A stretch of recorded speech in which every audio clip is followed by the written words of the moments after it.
నిజాన్ని ఒప్పుకోకపోతే కష్టం. భవిష్యత్తు ప్రమాదకరం. ఆంధ్రప్రదేశ్‌లో ప్రతి ఊళ్ళో కూడా కూలీలందరూ రోడ్డు మీదకొచ్చి నుంచునే ప్లేసెస్ కొన్నుంటాయి. మా బెజవాడలో నాకు బాగా గుర్తు, రెగ్యులర్‌గా చూస్తా ఉంటాం.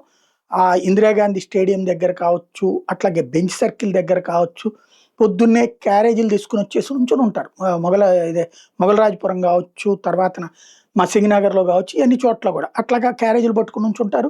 వచ్చి పనులకి వాళ్ళు ఆటోలేసుకొచ్చేవాళ్ళు, లారీలేసుకొచ్చేవాళ్ళు ఇట్లాగొచ్చి తీసుకెళ్తా ఉంటారు. రోజువారీ కూలీలు. ఏది మామూలు పనులు కాకుండా. ఇప్పటికే మన ఆంధ్రప్రదేశ్‌లో ప్రాబ్లమ్ ఏంటంటే, బార్బర్‌లు దొరకట్లేదు. బీహారోళ్ళు లేకపోతే బెంగాలోళ్ళు వస్తున్నారు ఇంతకాలం. బెంగాలు, బీహారు, ఉత్తరప్రదేశ్ రాష్ట్రాల నుంచి వస్తున్నారు.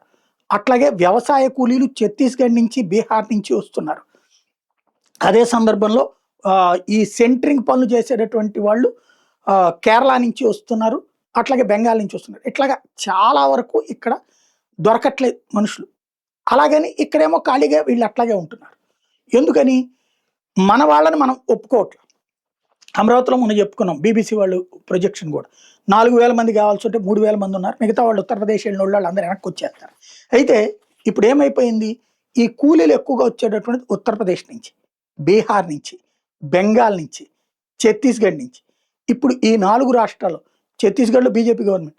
అక్కడే పనులు చూపెడుతోంది బోలెడన్ని రోడ్ల పనులు ఇతరయి. ఇక్కడికొచ్చి 300 తీసుకునే బదులు అక్కడే 300 ఇస్తున్నారు. దెన్ వాళ్ళు అక్కడికే ఇంట్రెస్ట్ చూపెడుతున్నారు. మన దగ్గర ఇక్కడ రూ. 308 ఉపాధి హామీ కూలీ అయితే అక్కడ రూ. 380, రూ. 400 వస్తున్నాయి ఆయా రాష్ట్రాల్లో. బీహార్‌లో ఇప్పుడు పెద్ద ఎత్తున రోడ్ల పనులు జరుగుతున్నాయి. వాళ్ళకి ఇక్కడికొచ్చి పని చేసుకోనక్కర్లేదు. ఇక్కడికొస్తే వాళ్ళకి మిగిలేదేముంది? ఏదో రూ. 200 రోజుకి మిగిల్చుకుంటే ఒక 6 నెలలు సంపాదించుకుంటే 2, 3 లక్షలు తీసుకొని పోవడం. అది కూడా ఇక్కడ రాత్రి పగలు రోడ్ల మీద బతికితే. అక్కడ వాళ్ళ ఇళ్ళ దగ్గరే బతకచ్చు. ఇళ్ళ దగ్గరలోనే పనులొచ్చేస్తున్నాయి. ఇప్పుడు ఆ బెంగాల్ తర్వాతన బెంగాల్ అదే పరిస్థితి, బీహార్ అదే పరిస్థితి, ఉత్తరప్రదేశ్ అదే పరిస్థితి. అక్కడే పరిశ్రమలు వస్తున్నాయి. అక్కడే ఉద్యోగ అవకాశాలు, అక్కడే ఉపాధి అవకాశాలు దొరుకుతున్నాయి. దెన్ అటు మీదే కాన్సంట్రేట్ చేస్తున్నారు. ఇది పెద్ద ఇష్యూ అయి కూర్చుంది.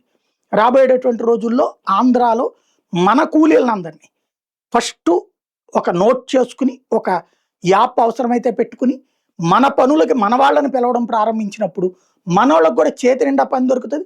ప్రభుత్వం మీద నమ్మకం పెరుగుతది.